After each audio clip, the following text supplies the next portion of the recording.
Bonjour et bienvenue, voici notre tour d'horizon économique, géopolitique et boursier. Nous sommes le vendredi 12 octobre et pour comprendre comment tourne la planète finance, c'est sur la bourse au quotidien et nulle part ailleurs. Et l'épisode du jour s'intitulera « Allez, c'est la dernière du pack de 24, on en profite !» Un pack de 24 quoi? Eh bien en fait, il s'agit de rebonds après des corrections de 5, 10, 20%, en fait ce n'est arrivé qu'une seule fois depuis 2009, mais on a eu par ailleurs 23 corrections de 5% jusqu'à 17%, et à chaque fois, eh bien, il fallait payer les creux. Alors, est-ce que ce sera la dernière occasion ? Vous avez beaucoup de stratèges qui nous disent que peu importe ce que les actions perdront au mois d'octobre, ça sera une occasion de bourrer la charrette et de jouer de nouveaux records absolus d'ici la fin de l'année. Le S&P 500 ira à 3000 pour notre petit Noël et ça fera du bien pour le bonus des traders. Alors est-ce que cette 24e canette de hausse, elle va bien être ouverte et est-ce qu'elle va être consommée jusqu'à la dernière goutte ? Eh bien, nous n'en sommes pas si sûrs. Pourquoi ? Parce que les 23 rebonds précédents, cette année nous en avons eu 2, en mars et fin juin. À chaque fois, ces rebonds ont eu lieu alors que les taux courts était encore inférieur à 2%, c'est-à-dire au rendement des valeurs du S&P 500. Or, aujourd'hui, quelle que soit l'échéance sur les T-bonds américains, que ce soit 1 mois, 3 mois, 6 mois, vous avez une rémunération supérieure à 2,20, 2,25, donc largement supérieure à celle du S&P, alors qu'en début d'année, lors de la grosse correction de février et de la rechute du mois de mars, vous aviez alors juste le 2 ans, et les échéances plus longues, qui offraient plus que 2 ou 2,5% de rendement. Donc désormais, les actions sont concurrencées, quelle que soit la maturité, par les T-bonds américains. Et ces T-bonds vont continuer de se tendre.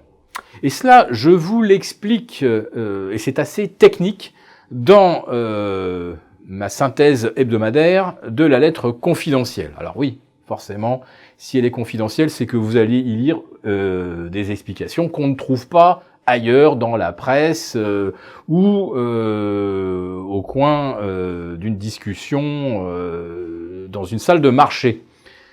Mais il y a une raison très technique qui fait que, quel que soit le niveau d'inflation, quelle que soit l'orientation des marchés, on assistera à une poursuite du renchérissement du coût du refinancement de la dette américaine.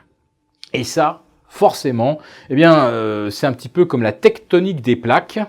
Ça force depuis des mois, des trimestres, et puis d'un seul coup, on ne sait pas pourquoi, ni à quel moment, paf, ça craque. Et là, on a tremblement de terre, tsunami. On ne voit rien venir. Alors, des fois, il y a ce qu'on appelle des micro-secousses, précurseurs d'un big one, mais des fois, on a des micro-secousses et puis derrière, il ne se passe rien. D'ailleurs, cette semaine, en Californie, il y a de nouveau eu quelques petites alertes sismiques. Et puis, derrière, pour l'instant, il n'y a pas de big one et il n'y en a pas eu depuis le début du XXe siècle. Mais on sait que ça finira par arriver. Et en ce qui concerne le coût de financement de la dette américaine, on est là aussi au bord de seuils techniques connus des seuls initiés, et je vous y associe, et qui font que les choses vont mal tourner.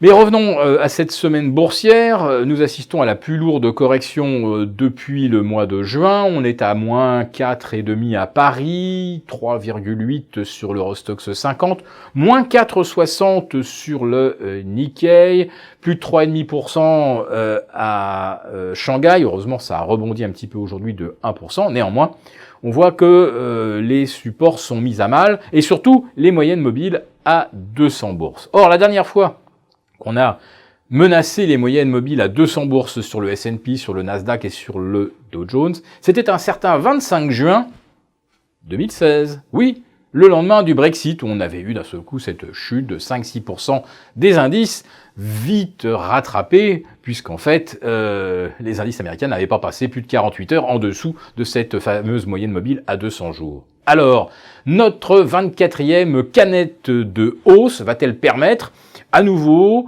de reprendre de la marge par rapport à cette moyenne mobile à 200 bourses et d'espérer que finalement, oui, on aura bien un rallye de fin d'année? Je n'y crois pas personnellement et je vous engage à profiter d'un rebond de 3 ou 4% des indices, ce qui effacerait en fait la moitié du terrain perdu. Pour le Nasdaq, ça serait plutôt 5% puisqu'on en était à moins 10 hier, mais 3, 4, 5% de hausse, profitez-en pour reprendre des couvertures et nous vous expliquons là aussi comment dans notre lettre confidentielle.